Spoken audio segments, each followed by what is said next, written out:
A piece of rectangular paper was folded along the dotted line AB as shown. So angle CB is 129 degrees, find angle X. Okay, so we have the line AB, that means this paper is being folded down, or this part being folded upwards. So as we can see, it's being folded upwards from as how it looks in the second diagram. Okay, so 129, take note, is this whole entire angle, not just the smaller one, but the whole thing, angle CAB. Okay, that's 129. All right, so how are we going to do this? Now, whenever you have folding figures, whenever you have figures that are folded, okay, so what would be the best way to solve this is to first unfold the figure. Now, of course, I'm not asking you to literally unfold. So when you unfold, it means you're going to draw out the unfolded part onto the folded diagram. Okay, so draw the original piece of paper onto the folded diagram. Okay, so we're going to unfold this part. Okay, the one I'm pointing now. Now, how do I unfold such a portion? Now, usually when I unfold this kind of diagrams, right, I will first see this as two different shapes. So if you look at this folded part, there is a rectangle and there's a triangle here. Okay, so triangle and rectangle. So I will go on to unfold shape by shape first, because we're going to draw it out. Okay, so when you draw out, then it's easier to show the drawing of shape by shape first. So I'll first unfold the triangle. Okay, this triangle over here, unfold it. It should look like that, right? And finally, the other rectangle, unfold it down, and you can go on to draw that out. Okay, so done. All right, then the next thing is, how am I going to solve the question? So obviously, I got to do something with the 129 first, right? This is my very first starting point to use.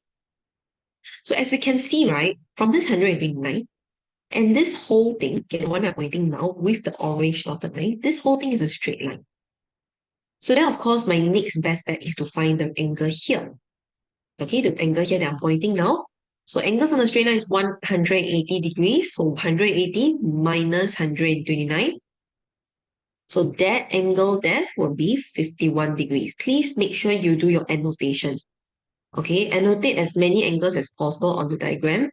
Okay, the more you annotate, the easier it is for you to reach towards the unknown angle you want to find. Okay, now, how do I continue? All right. So the next thing is I will now go on to think about other properties of this paper, because I mean that's all I have, right? With regards to angles. Okay. So you gotta try to see um whether you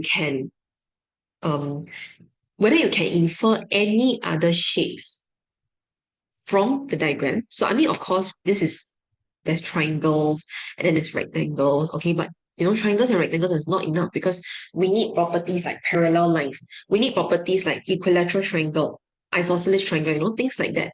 Okay, things like that will help you go on to further go into detail as to how to interpret certain angles and their characteristics. All right. So if we understand this whole paper, since they say it's a rectangle, I can be sure that I have two pairs of parallel lines here. Okay, now how will this be useful? If these two lines are parallel, which means that from my diagram here, I can actually use that to my advantage to working on this part, okay? So how do I do that? Now I'm going to highlight out something. So I'm going to highlight out a Z shape, alternate angles, okay? So I'm just going to use an orange highlighter.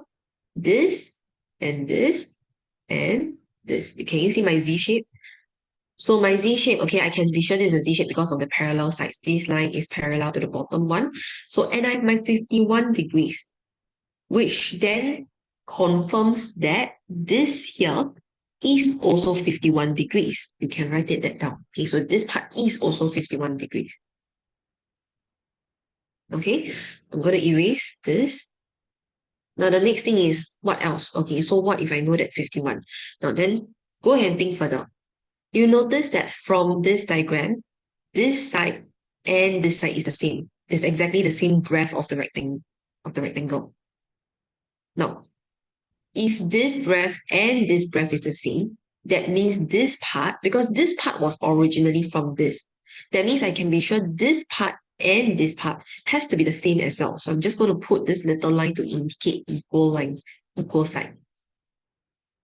Okay, now diving further back into the triangles that I was working with here, I can be sure then this and this side is the same side as well. Can you see the moment you indicate this, you will be very sure that this is an isosceles triangle, right?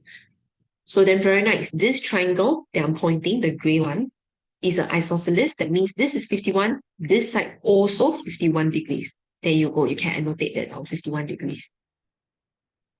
So the moment I have figured out this isosceles triangle, it makes my life so much easier. The question will not tell you things like that. It will not explicitly tell you this is an isosceles triangle and things like that. So you have to go further into analyzing your diagram, study your diagram, and come up with certain properties that may be helpful to you. Okay, so from this isosceles triangle, I'm going to work out this final third angle. Angles in a triangle adds up to 180. So 180 minus the 251s in there, 78 degrees will be this corner here. And obviously that means my angle X will also be 78 degrees because this is a X shape, vertically opposite angles.